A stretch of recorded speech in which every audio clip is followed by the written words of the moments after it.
Hello and welcome to the second in the If Talking Shop series of discussions about projects that are happening as part of If Milton Keynes International Festival. I'm Monica Ferguson, the Festival Director. I'm very delighted to have Helen Marriage and Nicky Webb and Frederic Gavrain here today to discuss the Magical Menagerie. So this is a very informal session.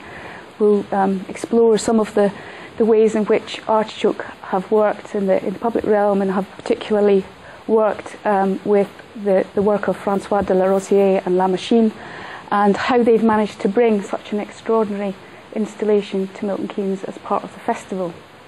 And then there'll be a chance for you to ask some burning questions at the end if you have some. We are filming today, and if there is anything that you would like to say, please speak into the microphone. It's not for volume, but it is for so that the film cameras can actually pick up the sound. So, welcome, and perhaps we could start by exploring Artichoke a bit, and talk a bit about the company Artichoke and the work that you do in the public realm and why. Artichoke was founded in 2005. Helen Marriage and I had worked together for many years before that. We'd worked together in various different locations, in Canary Wharf, on the Lift Festival, and then later at Salisbury, where Helen ran the Salisbury Festival for 7 years. And in Salisbury we had a bit of an adventure, didn't we? We decided that the things that were most interesting, or that excited us most, were the things that we put on in the public realm. And that kind of built on the work that we'd done at Canary Wharf previously, where Canary Wharf was, at the time we went there, under construction, so we were forced to use public spaces because there was nothing else there.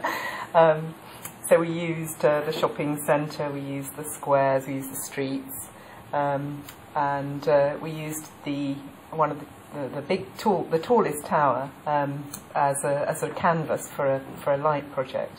And I suppose those two experiences taught us that working in public space can be very extraordinary, because you immediately remove, well, first of all you remove the need to sell tickets, which is very liberating. But secondly, you can take your audience on a journey. So, because there are no restrictions, there are no barriers to audiences in terms of ticket prices or other barriers, perceived or otherwise, that people may feel about going into theatres or opera houses or galleries or whatever. Those are removed immediately if you work in public space. So I suppose we found that the things, we were conducting a bit of a long-term experiment, and things that excited us most were those projects that we put on in the landscape and in the public spaces in Salisbury. So, having enjoyed that process, we decided to found Artichoke with the idea, really with one aim, which was to bring the work of a French company called Royal Deluxe to England. It had never been seen really in this country. I think there had been one attempt to produce a show, a very small show in London, and I think of about 4 performances, 3 of them were cancelled for health and safety reasons, technical reasons anyway. So the work of that company, which is a wonderful company, had never been seen, and we were keen to bring the company to England, and that's why we founded Artichoke. And the show that we produced was The Sultan's Elephant, which was a show which has gone down, I suppose, as one of those events which changed the way people looked at our streets and changed the way people felt about public spaces and what was appropriate or not appropriate to do in those spaces. Maybe Helen wants to talk a bit more about that event and what we've done since. Well, the elephant took 5 years to do, from the minute, well, it's actually 7. I looked back the other day and saw an email that I'd written to Royal Deluxe saying, when I was still in Salisbury, saying, would you like to come with one of your shows to Salisbury? And they wrote back and said, no, thank you. Actually, they said, where's Salisbury? No, they said, no, thank you. And then they said, how many people? And I said, 30,000 in the town. And they said, really, no, thank you. And so I sort of put the idea on a back burner and started a very strange campaign, really, because at that time the Arts Council in this country, you know, if they gave you 30 grand to do a show outdoors, it was a kind of generous subvention. And I knew that whatever else I knew about doing a Royal Deluxe show, it wasn't going to be done for £30,000. So I worked out that everybody at the Arts Council had the same email address, including the chief executive, then Peter Hewitt. So late one night I wrote to him, peter.hewitt@artscouncil.org.uk, and said, there's nothing in any of your policies that allows for magic and giants, and I think you should talk to me about this. And bizarrely, that night I got a reply saying, what are you talking about? And we started this very strange, sporadic correspondence. I didn't know him, and I don't think he knew me. And for about 2 years we wrote to each other, kind of usually, you know, at the end of the day, me saying, well, you've invented this new touring policy. That's rubbish, isn't it? Because if I toured it, it would cost 3 times as much if you insist that it goes to 3 places, and it's already, you know, more than anybody can afford. And I think he just got more and more intrigued, until in the end I thought, I'd followed the work of Royal Deluxe, and I'd never understood why anybody else in Britain hadn't done it. You know, that thing where you always think, this is such a huge thing that it needs an institution to do it. And I'd wondered why the National Theatre or the Edinburgh Festival or some organisation that had some bottom, some sort of profundity, some resources, hadn't thought about doing this thing. And then it became clearer and clearer that actually it was our mission in a funny sort of way, because nobody else was going to do it, because actually maybe better than us they understood how truly horrific it was going to be, and they'd stayed away from it, whereas I think Nicky and I were just too stupid to realise that it was going to be really difficult. So Peter then said, I think you better talk to us properly. So I came to a meeting at the Arts Council, and I had nothing. I had a drawing of the elephant, because the show didn't exist, a sketch, and a book of Royal Deluxe's previous work, and me, and I just sat there and said, I'm sure we can do this. This is what it'll be like, and this is what this one will look like. And then, you know, there was this lovely question, which was, how will this happen? And the temptation to say, you will write me the cheque and I will show you, was very, very great. But I resisted. And then there was the inevitable question, which was how much? And the real answer was, I've no idea, because the show didn't exist. We didn't know how many people, we didn't know anything. It just didn't, nobody'd done it before. But I knew that if I didn't name a figure at that moment, you know, there's moments when you know you have to say something and it's stupid to go, I don't know, I'll work it out later. So I said £600,000, which was, you know, 20 times what normally would be given. And they said, OK. And I walked away thinking, oh, that was easy. Little did I know that it was going to cost £1.5 million, and that we'd have to raise the rest, and that, you know, there was a long journey to go on. And that was in 2000, and I think it was in 2000. And I didn't ask for the money, I didn't do anything about it, I just knew that it was there as this sort of backstop.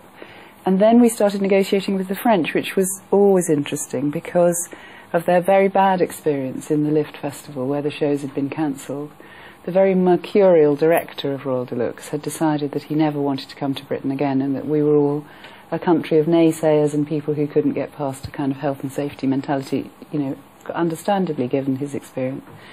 So on the one hand I was trying to persuade them to come, and on the other hand I was trying to persuade London that they were desperate, the company were desperate to play in London, and that all resistance was futile because they just had to give in. So we were, as ever, Nicky and I have done these things before, you know, when we brought the National Theatre's production of Oh What a Lovely War to Tidworth Parade Ground, you can imagine the sort of ironies that were implicit in doing that. I had to persuade the National Theatre that they desperately wanted to play in rural Wiltshire, which they didn't, and I had to persuade the Army that the National were completely desperate to be there, and therefore they should give in, and they weren't at all happy about that. And we quite often broker these situations where we're manoeuvring people to a place where they can all agree to do something which we're convinced in the end will bring great delight and pleasure to everybody, but it's a tricky thing. Anyway, with the Royal Deluxe thing, eventually we got Royal Deluxe to come on a site visit, and Jean-Luc, the director, and Roland, the producer, walked the streets with us, and Jean-Luc is a man who likes to set everybody a challenge, and he stood in the Mall and said, I want to do it here. And I said, OK. And the journey then continued in that way, just very challenging, very difficult. Because although, interestingly, London shuts itself down, if you look at it, at least 1.5 times a month, if you start counting the things, you know, Trooping of the Colour, New Year's Eve, Chinese firework, you know, Chinese New Year, St Patrick's Day. There are these huge events, political demos, state visits, all of that stuff. There are very well tried and tested procedures for closing London, but for an afternoon, or, you know, maybe for a day, but really not for 4 days, and not moving around with the show and the audience simultaneously. And that was hugely challenging, and we could talk about how we managed that. I have this story in my head. I think that I've heard that it was suggested that you take it to Milton Keynes instead of London at one point. Well, anywhere but London. Battersea Park was what they mostly said, because they missed the essential point about the work, which is that, and we could talk about it in relation to the manège also, that the point of it is to disrupt normal life, is to actually interrupt people's passage on their route from work to play or work to home, and to do it in a park, or, as they kept saying, come to Milton Keynes because the roads are wider. But actually the point of it was to take central London and go, it doesn't look the same today, and in order to accommodate the show, which was made for the wider roads of a regional French town, we did absolutely have to do, I can't remember how much, I think £300,000 of the budget was spent manipulating London, by which I mean taking out road crossings, pedestrian crossings, cutting trees, taking out railings, digging up pavements, digging holes in the ground. A huge amount of, big discussions about how many congestion charging cameras we could rip out and put back, and the costs of doing that. I mean, really serious engineering stuff, which, in order to accommodate the show. And of course it would have been easy to do it in a park, but why would we? And why would anybody have come? It would have just been a show in a park.